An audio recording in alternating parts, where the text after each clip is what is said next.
Quand tu viens passer, franchement, mes frères noirs, si, hein, tu viens passer derrière la voiture, ils sont en train de faire marche arrière. Si je t'écrase, tu vas aller porter plainte, demander que je te dédommage. Faut arrêter ça.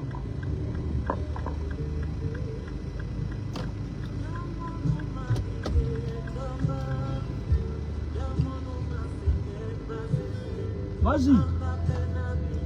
Villageois.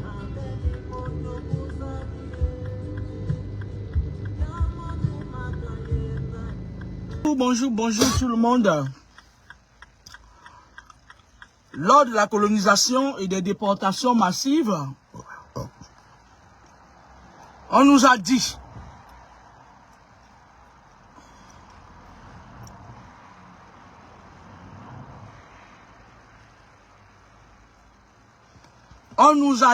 que si on te gifle à la joue gauche, il faut tendre la joue droite. C'était une façon de nous dire que si on te vole ton nom, on viole ta femme, on a servi tes enfants, on fait, tu dois rester là pour dire Alléluia, Amen. Moi, aujourd'hui, l'été a commencé, il fait beau.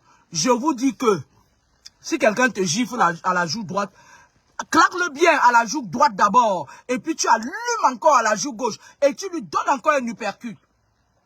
Remettez à César ce qui est à César et à Dieu son dû. Nous sommes à l'ère du Verseau. On va balayer toutes les anciennes recommandations. Moi particulièrement, je suis très rancunière. Quand quelqu'un me fait du mal, sois sûr qu'il va te rendre. Même si tu es protégé par le diable en personne, je vais recruter jusqu'à ce que je vais trouver des personnes qui vont venir à bout de toi. Donc je ne suis pas quelqu'un qui encaisse. Donc moi je voulais vous dire que si quelqu'un te fait du mal, il faut rendre. Parce que les gens qui te font du mal en général n'ont plus de moralité. Ils s'en foutent. Ils s'en foutent de ce que la société et de sa prétendue moralité dit. Ils ne sont même pas parfois dans un état d'esprit pour se rendre compte que ils vous ont fait du mal. Moi je vous le dis, hein, c'est pas méchant. Hein. Ce sont des recommandations qui ont été données pour asservir les âmes, pour asservir les esprits. Celui qui fait du mal ne se rend compte qu'il a fait du mal que lorsque on lui rend. Parce que imagine-toi, quelqu'un te fait du mal, c'est-à-dire il s'en fout, il est dans ses émotions. Pendant ce temps, toi tu es là, tu dis le Seigneur, machin. Dieu il est occupé, le monde est gâté. Dieu quand il va arranger, regardez que le monde, Dieu est omniscient, omnipotent, omniprésent. Mais il t'a donné le pouvoir de marcher sur les serpents et les scorpions. On considère que la personne qui te fait du mal, c'est un serpent, c'est un scorpion. Alors si tu as la possibilité, n'hésite pas. Moi, je vois une fille, moi, je vois un maillot du continent qui passe. Ça, c'est le maillot du Cameroun, ça.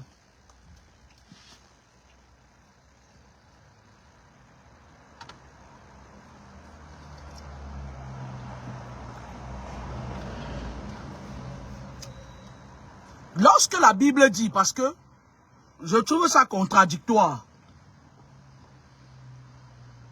Pardon. Lorsque la Bible dit, Dieu vous a donné le pouvoir de marcher sur les serpents et les scorpions. Ça veut dire quoi?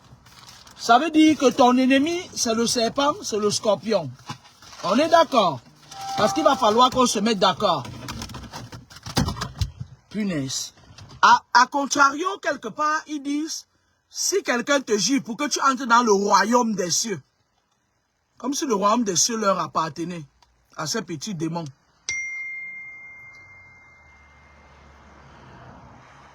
Il dit que le royaume des cieux appartient aux pauvres. Si le royaume des cieux appartenait aux pauvres, on n'allait pas faire les guerres inutiles, les guerres perpétrées pour dépouiller les uns et les autres. Les gens se contenteraient de leur pauvreté, on est d'accord. Parce que moi, je n'ai pas envie que les rombières de l'île de France, qu'elles prennent ma vidéo, elle part et dit, vous avez compris, non? Elle a dit que, parce que des gens, on s'en fout de vous, hein. Le temps arrive où vous n'aurez même plus la possibilité de vous torcher le cul et vous allez arrêter de parler des gens. Donc, moi, je trouve ça contradictoire, franchement. Quelque part dans un volet, on nous dit que le royaume des cieux appartient aux pauvres. Dans un autre volet, on nous dit que si ton prochain te gifle sur la joue gauche, tends-lui la joue droite. Et d'autre part, on nous dit que Dieu vous a donné le pouvoir, le Dieu bon, miséricorde, mon seul patron. Il vous a donné le pouvoir de marcher sur les serpents et les scorpions. Les serpents et les scorpions, c'est qui? Ce n'est pas le serpent qui sort de la brousse. Ce n'est pas le scorpion qui sort de la boue. Les serpents et les scorpions, ce sont tes ennemis à qui on dit plutôt que tu dois leur tendre la joue. Parce que quand vous tendez la joue à l'ennemi, il ne te loupe pas. Hein? Il ne te loupe pas. On est d'accord? Quand vous tendez la joue à l'ennemi, il ne te loupe pas. Donc, arrêtez de lire un livre que les gens se sont écrits assis. Ils ont écrit pour asservir les autres. Je vais vous dire quelque chose. Hein. Il y a quelqu'un qui m'a posé la question hier que l'or dont le paradis n'existe pas. Moi, ça m'a un peu choqué parce que parfois j'oublie que les gens n'ont pas le même degré de compréhension que moi. Ça m'a un peu choqué. J'avais envie de l'envoyer légèrement vers la brousse. Mais après, je me suis dit que là, il va falloir que tu sois un peu plus souple avec les gens. Parce que parfois, je m'énerve vite quand les gens ont la lenteur de compréhension. Après, je me dis aussi que oui, ils ont la lenteur de compréhension, mais ils ont la grande gueule pour insulter les gens qui ont cette compréhension-là. Alors, quelqu'un me demande hier que, donc le paradis n'existe pas, où? Il a combien de périmètres? Il est construit où? Sur quel astral? Non, le paradis, les jugements se font ici. Dans l'astral, c'est formé comme un gouvernement. Parce que je vous avais dit que le monde physique copie sur le monde spirituel. Il y a les esprits. Il y a les esprits de créativité, les esprits de nativité.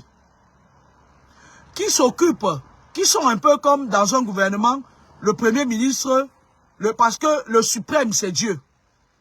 Incontestablement. Il est le suprême, il est au-dessus de tous vos conneries que vous faites là. Maintenant, il y a l'esprit de créativité, l'esprit de nativité.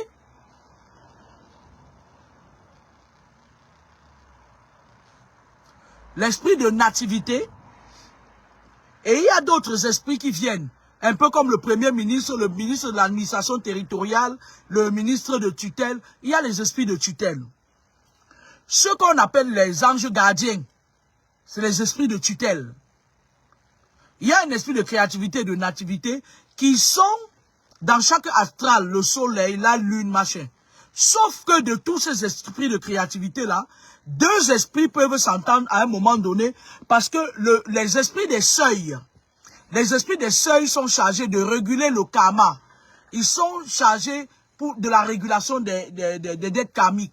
Les dettes karmiques que tu as fait dans tes vies, dans toutes tes vies, ils ont ça. Et maintenant, quand tu reviens dans une autre vie, tu continues, ils ont ça. À un moment donné,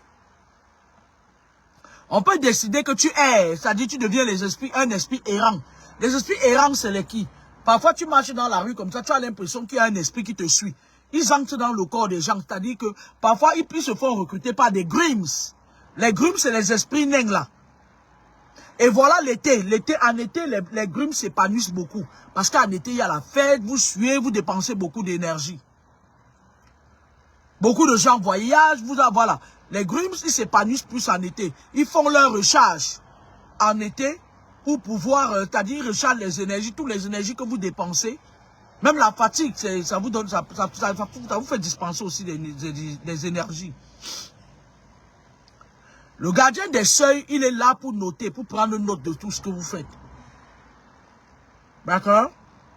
Maintenant, il régule les karmas, les dettes karmiques. Deux esprits, c'est-à-dire l'esprit du soleil et de la lune, peuvent s'entendre pour faire une osmose et de ça peut sortir une créature qu'on appelle les âmes affectées.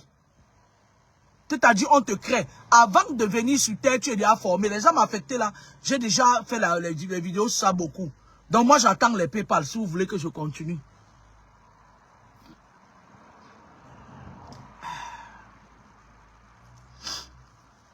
Les âmes affectées, c'est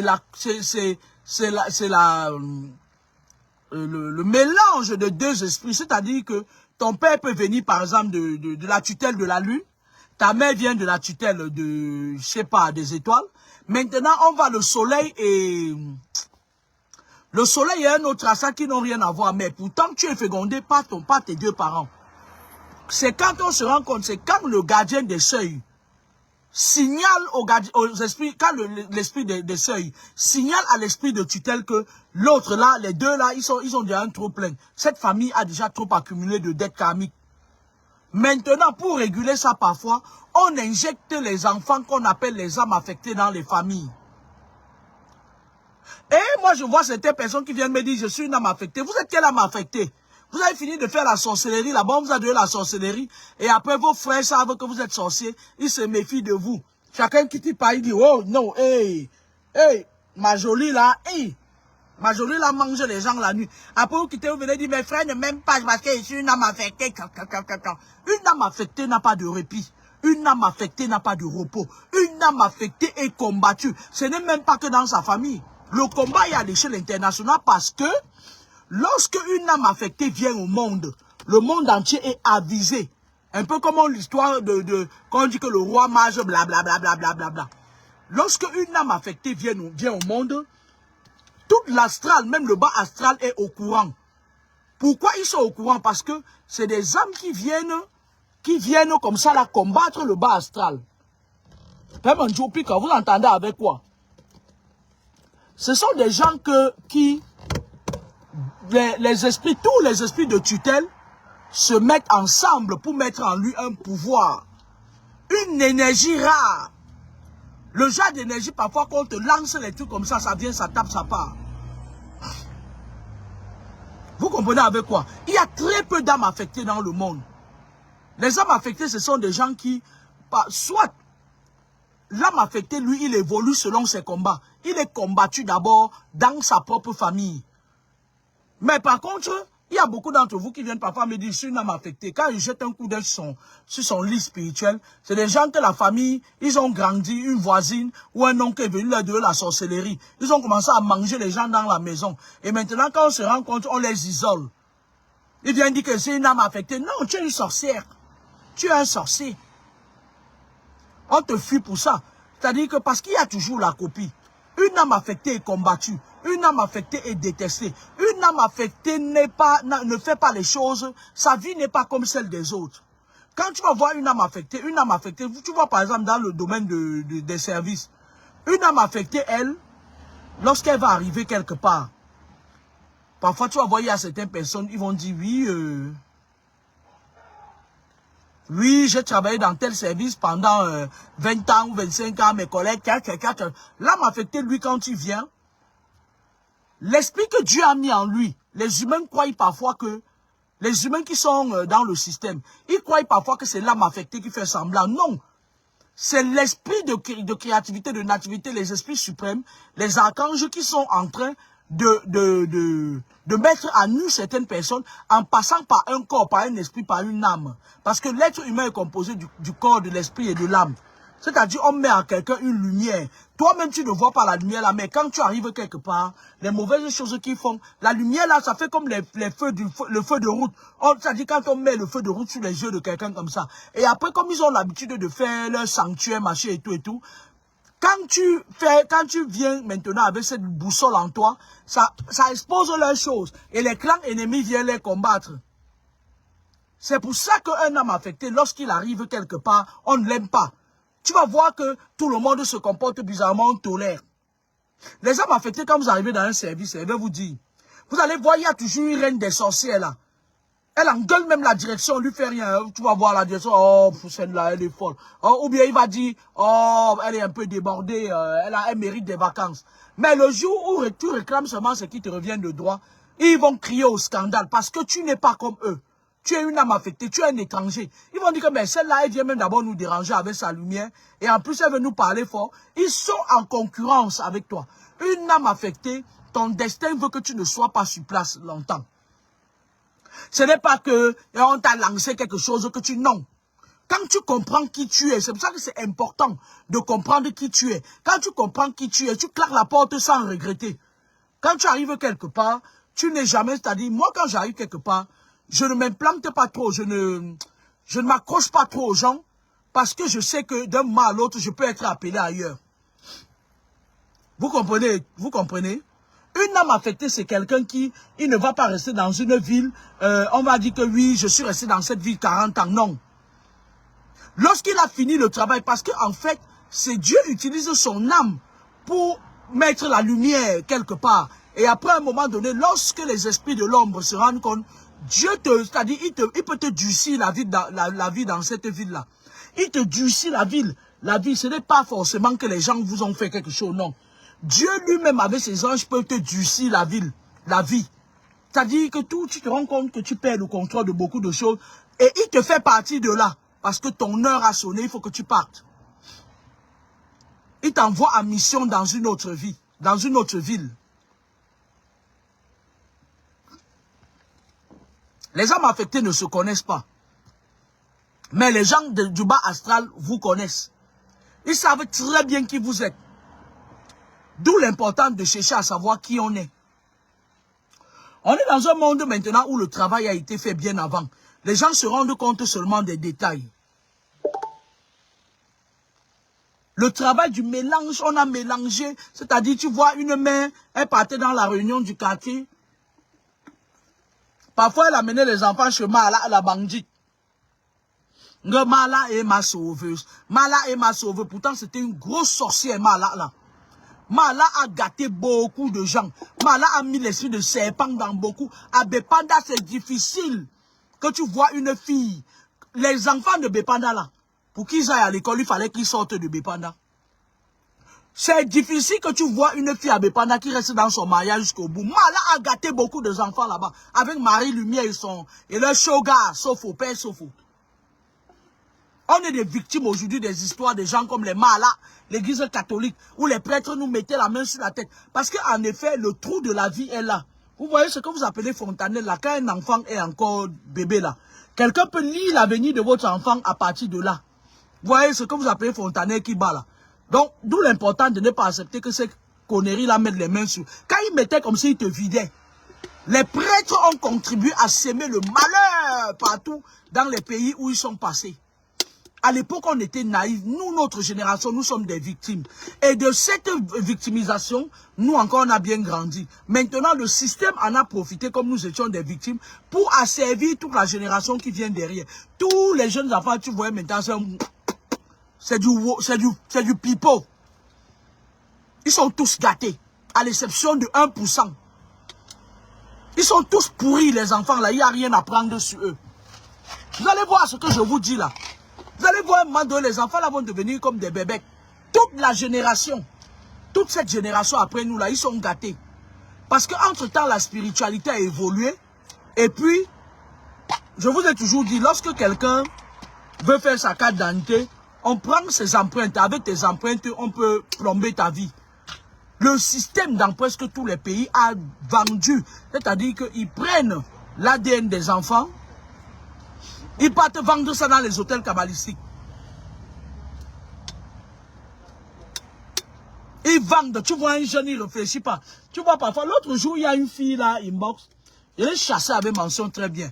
Elle vient, elle me dit que elle veut me contacter. Là, je suis d'accord. Mon numéro de téléphone que j'ai mis, c'est pour me contacter. Et elle me dit que oui, il y a beaucoup de pages qui piratent mon identité. Là encore, je suis d'accord.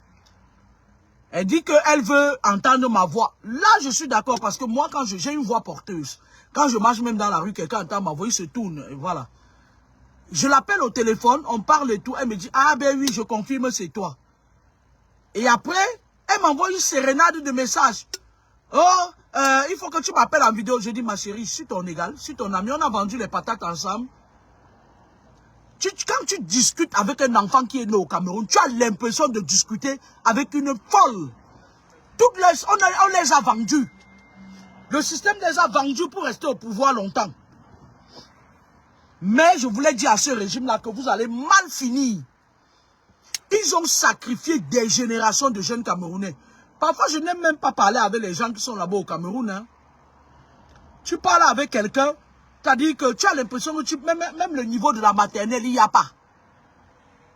Mais c'est-à-dire qu'on les a cloonés, c'est-à-dire des têtes vides, des coquilles vides, ils marchent seulement comme ça. Leur exutoire, c'est Facebook.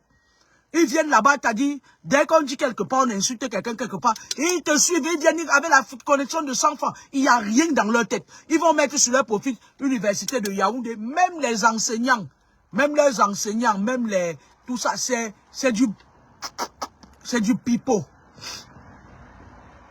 C'est du pipeau. On a vendu le cerveau de beaucoup de jeunes. C'est pour ça que vous voyez, tu vois un jeune, tu es en train de faire un direct. Après, à la fin, il vient, il t'envoie un message, il dit que si tu connais là où il y a les sectes, je vais entrer dedans. Même s'il faut me faire vivre 5 ans. Le système de Yaoundé là, c'est le système comme Mobutu, c'est ce qu'ils vont mal finir. Et aussi vrai qu'il y a le soleil, qu'il y a la lune et qu'il y a les 3 astres. Je maudis ce régime-là. Il va falloir qu'ils se mangent, qu'ils se déchiquettent avant de partir. C'est trop facile s'ils partent comme ça. Ils ont vendu les enfants là. Quand tu discutes avec un enfant au Cameroun, c'est-à-dire que à la fin, quelqu'un comme moi qui a le goût de l'esthétique, je ne les supporte pas, je ne les aime pas. Je ne les aime pas parce que ils n'ont rien dans la tête et ils n'aiment pas apprendre. Ils aiment copier le mauvais exemple.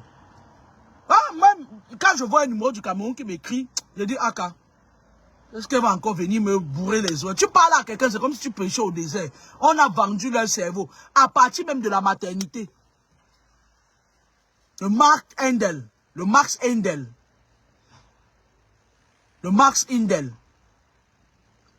Vous pas te faire accoucher par une, c'est quoi. Elle prend l'enfant, elle récupère l'esprit de l'enfant, elle vend ça au système.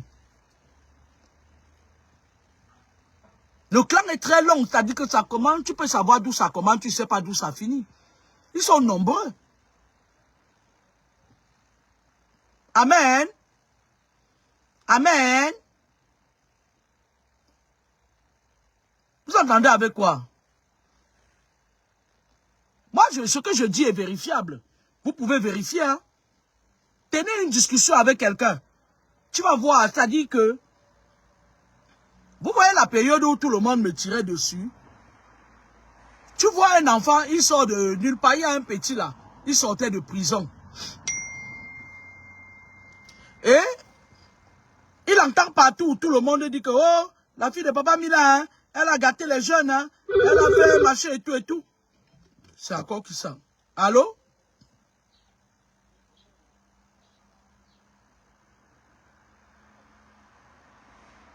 Vous voyez comment ils font? Vous voyez comment ils se comportent?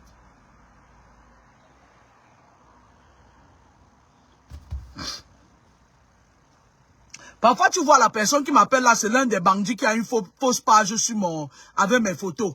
Il appelle comme ça, il enregistre ma voix, après il prend ma photo, il fait le scammer avec. Parfois, tu vois même c'est un scammer qui est en train de m'appeler. Donc, j'étais en train de dire que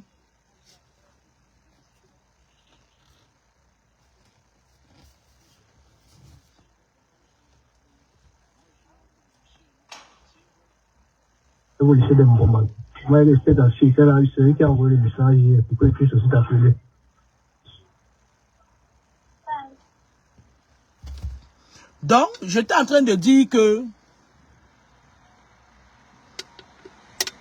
essayez, testez, vous allez voir. Si vous avez des petits frères qui sont au Cameroun, des petites sœurs, essayez de faire un dialogue avec eux. Vous allez comprendre que le mal est très profond.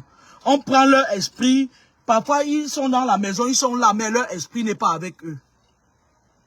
Les âmes affectées ne tombent pas dans ce genre de système-là. Les âmes affectées sont terriblement protégées.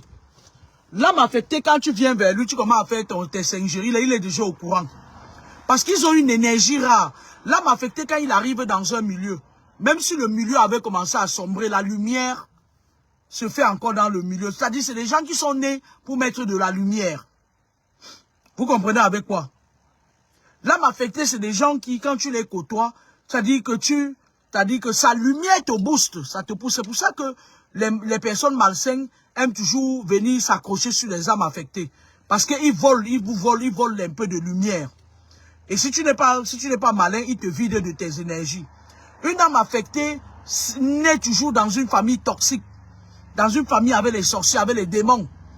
Parce qu'il est le dernier. Parce que lorsqu'une âme affectée, on réussit à faire tomber une âme affectée avec des persécutions, ce qui se passe, c'est quoi? Le jour où l'âme affectée tombe, les esprits de tutelle et de curatelle, enfin les esprits de tutelle et de nativité sont déjà au courant. Les esprits des seuils sont au courant. On récupère son âme et on le met dans un coin qu'on appelle le jardin d'Éden.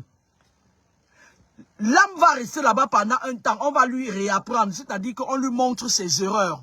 On lui dit que tu as fait telle erreur, telle erreur, telle erreur, telle erreur dans la vie. Maintenant, au moment de la réincarnation, il peut se réincarner dans la même famille.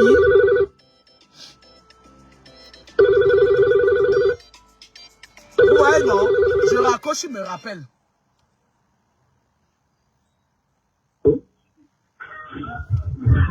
Allô? Oui, mais, vraiment, laissez-moi quand même me présenter pour... Est-ce que je peux prendre pour filmer au ciel? Nous sommes là où dit que c'est M. Eric qui a aidé. Moi, je suis un plague. Donc, le monsieur, sûrement, il me voit en direct. Moi, ça m'agace. Il est en train de m'appeler. Pourtant, mon téléphone est connecté à ma voiture. Donc, les âmes affectées, eux, c'est des âmes qui sont, c'est-à-dire qui viennent pour le combat. Lorsqu'une âme affectée tombe au champ de bataille, on appelle ça tomber au champ de bataille. Parce que lorsque tu arrives dans une famille des vampires et que tu es une âme affectée, ils font t'affecter. Ils font t'affecter. Tu t'amuses, tu vas devenir, c'est-à-dire que leur but ici, c'est de te faire mourir physiquement et spirituellement. Mais lorsqu'une âme affectée n'a pas bien appris, parfois, les gardiens des seuils eux-mêmes, ils écoutent ton séjour, ils te font, c'est-à-dire que ils font de telle enseigne que tu tombes à bout. Quand tu n'as pas appris et qu'on voit que à un moment donné, on peut, c'est-à-dire ils peuvent parvenir à utiliser ton esprit, on te fait, c'est-à-dire que parfois, on va même t'envoyer des combats plus forts encore que toi. Et quand tu tombes physiquement, on rappelle, ils prennent directement ton âme. Ton âme remonte dans un endroit qu'on appelle le jardin d'Éden. On te réapprend, c'est-à-dire on te montre toutes tes erreurs. On dit, voilà ta soeur, vous êtes nés du même ventre. Quand tu partais d'ici, tu as choisi, les âmes affectées choisissent leur combat. Sauf que tu ne peux pas te rappeler de l'autre vie. Ils choisissent leur combat. On t'a dit que tu pouvais aller dans cette famille, tu as dit oui. Maintenant, tu es parti là-bas, ta soeur te fait du mal. Ta soeur arrache ton mari. Ta soeur gâte tes enfants. Ta soeur pratique sur toi. Ta soeur fait des trucs. Tu continues à lui donner ton argent. Ça veut dire que quelque part, tu n'as pas appris la leçon. Il y a certaines familles où vous êtes, où il faut couper les liens avec eux. Il y a certains, ils m'appellent, ils me disent, si je coupe maintenant les parents et ma famille, elle va faire comment? Quand il veut partir au Cameroun, il quitte partir au Cameroun, paf, il tombe. Il y a une fille qui était sur les réseaux sociaux, qui était décédée. Elle vivait en Allemagne. J'ai oublié son nom. Une fille Bassaoudoua là. Je lui avais dit au téléphone, je lui ai dit, méfie-toi. Elle est partie investir au Cameroun, je lui ai dit, marche seule. Comment je vais marcher seule? J'ai mis l'an en Allemagne, elle a ramassé. On l'a tuée. Elle n'est plus jamais revenue en Allemagne. Lorsque vous êtes une âme affectée et que on vous montre des signaux, ta soeur prend ton mari. Je vais vous raconter une petite histoire. Il y a une fille ici, il y a de cela 20 ans, 18 ans, par là, que je l'avais rencontrée ici à Île-de-France. Pas à Île-de-France, elle m'avait appelé. Elle habitait dans une frontière pas loin de la Suisse là. Elle m'a appelé en larmes un jour. Elle pleurait toutes les larmes de son corps. Elle me dit que lorsqu'elle est née, sa mère l'a eue. Et après, sa mère a rencontré son mari. Et de son mari, dont elle est un enfant bâtard. De son mariage est né 5 enfants. Elle me dit que quand elle était déjà chez eux, elle n'était pas comme si elle était l'enfant de la famille. On la mettait toujours de côté. Mais elle aimait tellement sa famille, ses frères, que déjà, elle me dit que déjà, elle a commencé à aller avec les hommes parce qu'elle voulait mettre sa famille heureuse. Parce que déjà, même sa mère, parfois, quand elle était déjà seule, sa mère disait qu'elle n'avait pas les moyens. Quand sa mère s'est mariée avec ce monsieur, lui, il payait la scolarité de ses enfants. Il disait qu'il n'a pas l'argent pour elle. Mais elle était fière. Elle dit qu'elle était la fille à tout faire. Donc, par ricochet, elle me dit qu'elle a commencé à rencontrer des hommes très tôt. Elle a eu un mauvais groupe d'amis, elle le reconnaissait. Et j'ai beaucoup aimé cette femme parce qu'elle était honnête. Elle dit qu'elle a eu un mauvais groupe d'amis, elle partait dormir avec les hommes de gauche à droite, et puis elle ramenait de l'argent. Et ça a arrangé sa mère et son parâtre, le mari de sa mère. Elle dit que ça les arrangeait comme ça, qu'elle soit celle qui partait vendre son corps pour venir avec. Elle dormait dehors partout, partout. Elle montait, elle marchait pas. Elle dit qu'avec cette vie-là, sa petite soeur qui la suivait, elle a payé ses études. Elle donnait l'argent, payait leurs études avec. Son parâtre, le mari de sa mère était encore en location avec le monsieur. Déjà, c'est une âme affectée. Je ne le dis pas parce que c'est son histoire. C'était une âme affectée, elle ne le savait pas. Elle dit que mais quand sa mère se levait, elle la tapait. Quand sa petite soeur faisait quelque chose, sa mère dit oui, c'est toi, la maudite machin, le père, ils arrêtent, ils dosent. Elle fugue, elle part. Quand elle revient pour les supplier d'être sa famille, elle quittait pas, elle va tacler un homme. Elle dit qu'un jour elle a taclé un homme, elles sont partis où c'était à la riposte. Elle a taclé un homme qui venait d'arriver, elle a eu 100 000. Elle est venue de à sa mère. La mère dit, hé mon enfant, machin et tout et tout. Après quand elle a fini, allez, on lui fait des misères et tout. Un jour dans ses marches, c'est comme ça qu'elle rencontre un blanc. Elle sortait avec lui, il était venu au Cameroun. Elle sortait avec lui. Et à un moment donné, elle a loué une chambre. Elles étaient à 5 entassées dans la chambre. 5 bordels. Elle dit qu'elles étaient 5 bordels entassés dans la chambre. Là-bas, à quoi? Mais le blanc là a commencé à la prendre régulièrement. Il voyageait, il bougeait. Et il lui donnait 500 000 par mois d'argent de poche. Elle dit qu'à la fin du mois, lorsque le type lui donnait 500 000, elle a donné 400 000 à sa mère. Sa mère a changé de maison, allait louer une maison de 100 000 le mois. Et c'est elle qui devait payer. Donc, elle était obligée de payer et sa part de coin, là où elle était, Bref, elle était tombée sur un blanc, elle ne savait pas que c'était l'homme de sa vie. Le blanc, là, au terme, 2 ans avant le terme de son contrat, il lui a dit, est-ce que ça t'est déjà passé l'esprit de partir en France? Elle dit que oui, si vous m'amenez, c'est toujours bien, non? Et c'est comme ça qu'elle lui raconte son histoire, qu'elle n'a jamais eu véritablement de famille. Elle ne sait pas pourquoi sa famille l'aime et tout. Le blanc, là, il est pris de compassion et il lui fait son passeport.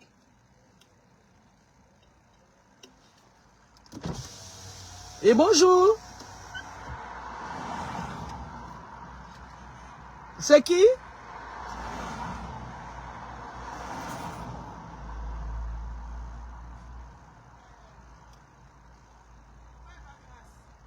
Oh, elle va bien.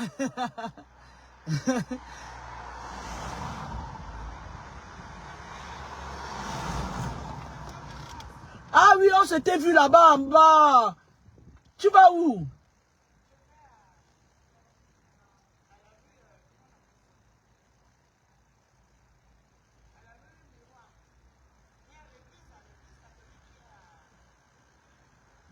Ah oui, je vois. La cathédrale qui est là en bas, pas loin de la place Saint-Jean.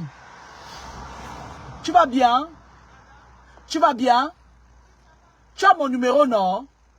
Appelle-moi tout à l'heure. Ok. 45. Ce qui finit par 45. Ma ligne privée. Ok, à toute maman.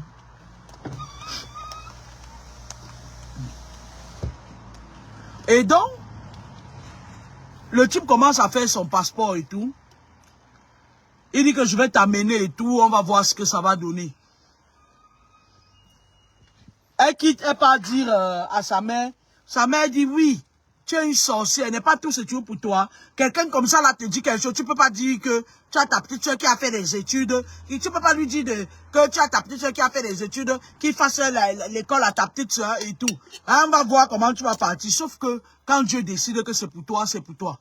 La fille part en pleurant, elle coupe les ponts avec eux. Il y a une amie à elle qui lui a dit que mais pourquoi tu pars toujours chez ta mère, pourtant elle ne t'aime pas. La fille dit non, c'est ma seule famille. Elle lui a dit ne leur dis même plus avant de partir. C'est comme ça que la fin du contrat du blanc là arrive et elle ne voyageait pas en Europe. C'était à une époque où quand on appelait à partir de la France, ça marquait 111. Et ce n'était même pas à l'époque où il y avait les téléphones. Dès où il y avait les téléphones étaient vulgaires. Elle appelle à la cabine téléphonique, elle dit qu'elle veut parler à ses parents. Elle arrive ici, elle est là, ma famille. Dès qu'elle appelle sa mère, Elle dit à sa mère qu'elle est en France. Du coup, elle devient l'enfant de sa mère, de la famille. Elle commence à appeler, on veut ça, on veut ci, on veut ça, on veut ci. Elle commence à financer. Sauf que, au bout de ça, le monsieur, lui, quand son visa finit, le monsieur dit, il passe en son, dit, il faut se marier. Ils ont fait vite faire un mariage pour qu'elle ait son titre de séjour. Elle est avec le monsieur. Avant de partir, j'ai oublié de vous dire, elle avait un enfant qu'elle avait fait. Elle était tombée enceinte de son show, un gars noir comme ça. Et elle est partie déposer l'enfant chez sa mère quand sa mère a pris la maison de 100 000. Son enfant a vécu l'enfer, un petit garçon. Quand il voulait parler, bah, tu veux nous montrer que quoi? Parce que ta mère est partie en France quand sa mère a voyagé. L'enfant était autant. Ils ont reporté, c'est-à-dire ils ont déporté leur mal-être. La haine qu'ils avaient sur l'âme affectée, ils ont déporté ça sur le petit garçon. Il souffrait, il était dans la maison, mais comme s'il n'était même pas chez sa grand-mère. Et donc la fille, elle commence, elle devient une banque. Oh, c'est que les gens du Cameroun là, quand nous sommes en Europe, ils sont malades tout le temps. Mais quand nous on part en vacances là-bas, ils sont plus malades. C'est comme si c'est notre présence qui arrêtait leur maladie. C'est des mythos, c'est des mythos. Ils font du mythonnage pour prendre de l'argent. C'est des manipulateurs. Donc, la fille, elle devient... Après, le blanc, lui, il dit j'en ai marre.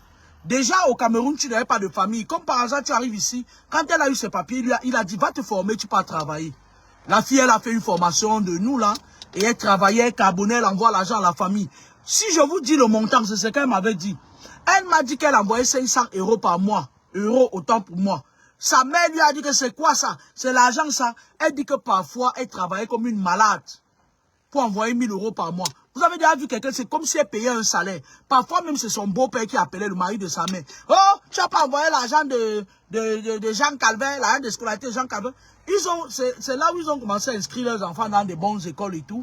Sauf que les enfants la respectaient du moment où elle envoyait l'argent. Un jour, elle dit qu'elle fait une tontine, elle gagne 5000 €. Elle dit qu'elle est partie. Elle a envoyé tout ça à sa mère. Elle a dit achète un terrain, vous n'allez pas toujours mourir en location. Et achète un terrain et puis tu lances un chantier. Sa maman a trouvé un terrain dans les 2 millions par là. Et elle a lancé effectivement le chantier. Sauf que sa mère a acheté le terrain. Elle n'a pas mis le nom de sa fille. Elle a mis le nom de son mari et elle. Elle a accéléré, prendre un crédit, envoyé. Ils ont lancé la maison. La maison était finie. Ils sont allés s'asseoir dedans pour habiter. Pardon. Un jour, son petit frère, un jour, elle part au Cameroun. Non, c'est sa soeur qui vient parce que sa mère commence à lui faire le chantage. Les chantages qu'elles vous font parfois. Oh, si tu ne fais pas telle chose, je vais mourir. Laissez-les mourir, elles aiment la vie, elles ne vont pas mourir. Laissez-les, dites-les que la vie, c'est... Quand elles vous font le chantage comme ça, pour que vous vous occupez de leur petit monstre, dites-lui que ce n'est pas vous qui donnez la vie, qu'elle n'a qu'à mourir. Vous allez l'enterrer. Vous allez voir, elle ne va pas mourir. Elles vous font le chantage parfois. Oh, si tu ne fais pas venir ta petite soeur. La fille fait venir sa petite soeur qui avait une licence. Elle arrive ici en France. Elle arrive chez sa grande sœur. La fille, avant de venir, elle est enceinte. Elle est enceinte de son petit copain. Sa grande sœur lui dit, c'est pas grave. Mon mari va récupérer l'enfant, va reconnaître l'enfant pour que tu aies tes kaolo. L'homme récupère l'enfant. La fille pas porter plainte au mari de sa grande sœur en disant que c'est-à-dire que bon, quand tu reconnais l'enfant, se perd de l'enfant, il faut qu'il paye la pension alimentaire. Et pourtant, c'était pas. Elle commence d'abord comme ça. Et après un jour, on ne sait pas comment ça s'est fait. Elle a couché avec le mari de sa sœur. Elle a pleuré. Elle a pleuré toutes les larmes de son corps. Après, elle a dit au blanc là que si tu couches derrière ma petite soeur, c'est fini. Va avec elle. Il est parti rester avec elle. Ils ont vécu ensemble, ça marchait pas. C'était un genre d'enfant maudit là et tout. Elle a pris l'argent même pour faire venir son gars, son show du Cameroun. Entre-temps, sa petite soeur arrive ici 1 an, 2 ans, 3 ans. Elle n'envoie même pas 5 francs à sa mère. Lorsque sa mère demande l'argent à la grande sœur dit que, mais j'ai fait venir ma petite soeur pour qu'elle m'aide à envoyer l'argent. Maintenant, si il faut envoyer l'argent, j'envoie peut-être, comme il y a déjà à la maison, vous n'avez plus beaucoup de charges. Si c'est 500 €, j'envoie 200, c'est qu'elle envoie. Sa mère dit que, laisse ta petite soeur tranquille. Ta petite soeur n'a pas encore l'argent. Elle prend, ça dit que, Elle dit, laisse ta petite soeur tranquille. Tu vas donner. Ta petite soeur est venue là-bas pour envoyer l'argent. La fille dit que, mais, moi, j'ai aussi mes problèmes. Il faut que je fasse ma vie. Mon enfant est là-bas. La mère quitte, elle pas gâter l'enfant. Elle pas bloquer l'enfant que l'enfant, même si c'est n'importe comment, il ne va pas bouger, il va rester ici. Parce qu'elle savait que si l'enfant partait, la fille ne devait plus envoyer l'argent. Quand la fille est tombée sur moi, elle se m'a dit que c'est fini, c'est bon là. Je te dis que je lui ai dit, tu vas marcher comme ça, n'envoie même plus 5 francs. Je dis, tu as déjà conçu la maison. L'argent que tu lui as donné au Cameroun, il y a les tontiers, elle n'a pas fait le commun. Je lui ai dit que n'envoie même plus un kobo. Il faut que ta soeur prenne le relais maintenant. Elle t'a pris ton homme, elle t'a pris ta vie, qu'elle prenne le relais. Et sa soeur la narguait même. Oh, elle n'a pas fait l'école, machin et tout et tout. Ah, moi j'ai fait l'école. Pourtant, c'est elle qui a passé son temps. Elle a vendu son corps pour faire aller sa soeur à l'école. Sa soeur l'insultait avec ça. Je lui ai dit que si ta soeur là t'insulte encore, tu la calcules dans un coin, tu la dommes d'abord bien même. Parce qu'il y a certains gens, il faut les taper même avec. Il faut même les dommer avec les mains. Elle était là comme ça, elle tremblait tellement sa mère avait pratiqué sur elle. Elle avait pratiqué sur elle que la fille là, quand ça dit qu'elle sautait. Je lui ai dit que elle ne peut pas gâter ton enfant, c'est ton enfant. Prends autorité par le pouvoir du cordon ombilical. Tu détaches l'enfant là-dedans.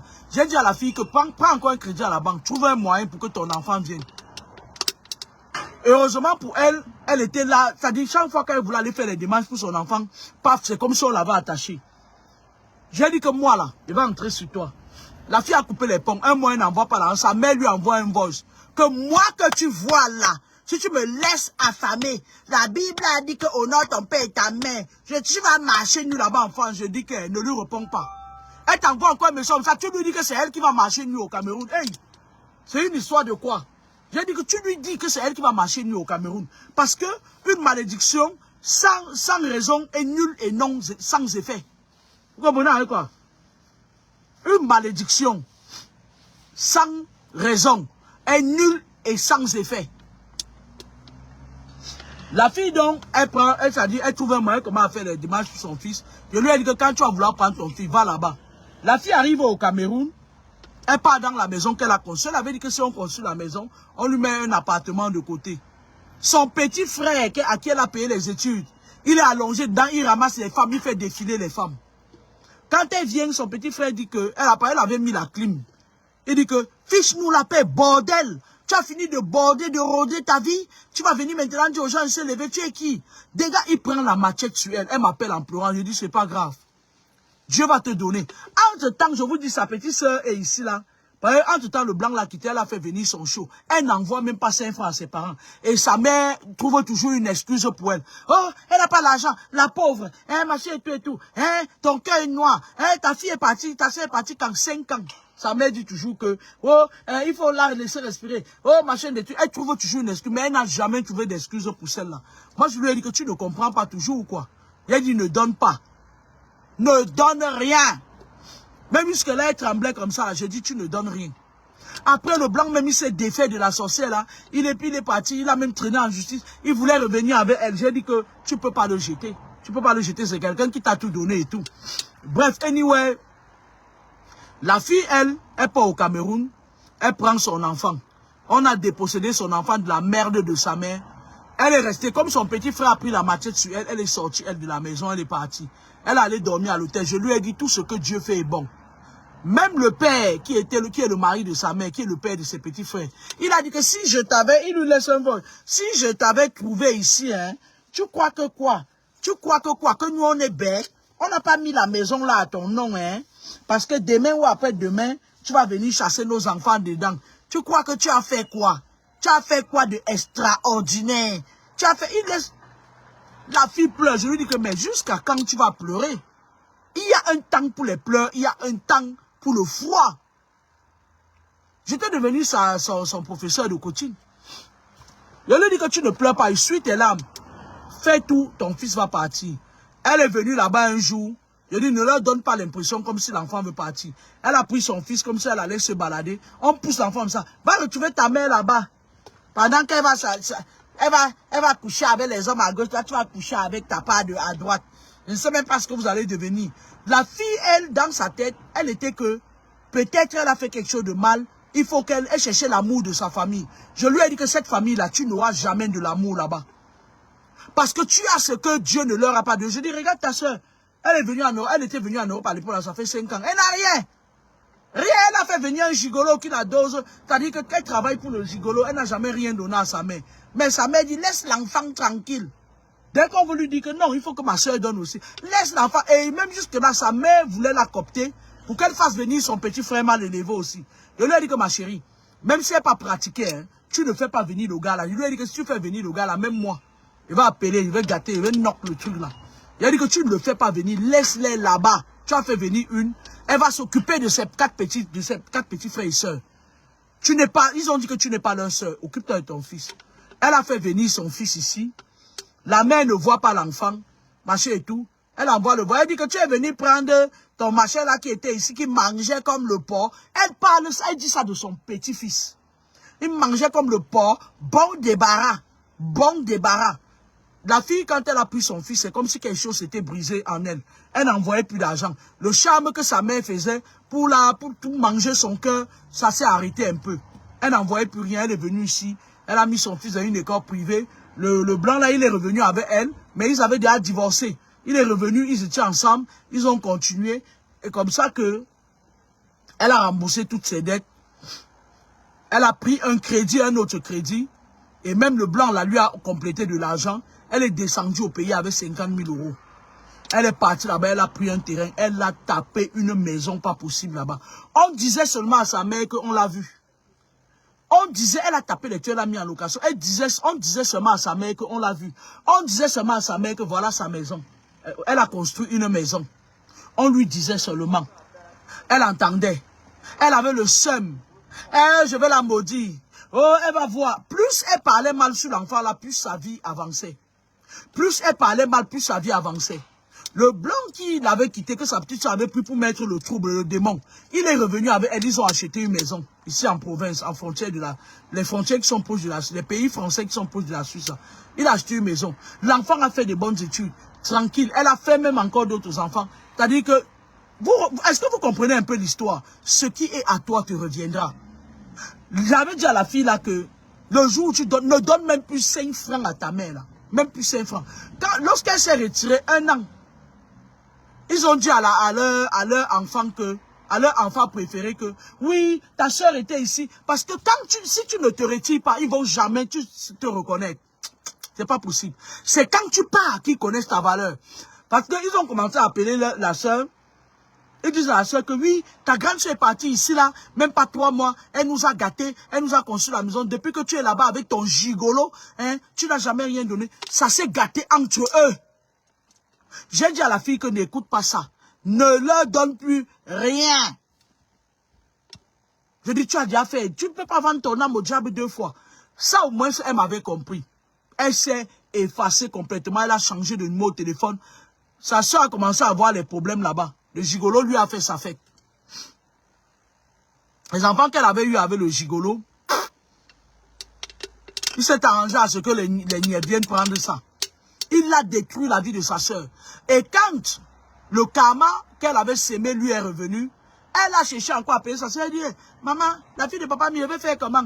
Je vais faire comment, c'est ma soeur. Je lui ai dit que si tu pars là-bas, c'est ta fin, tu vas mourir. Elle va te faire les transferts de ces démons-là. Je lui ai dit que oublie-la.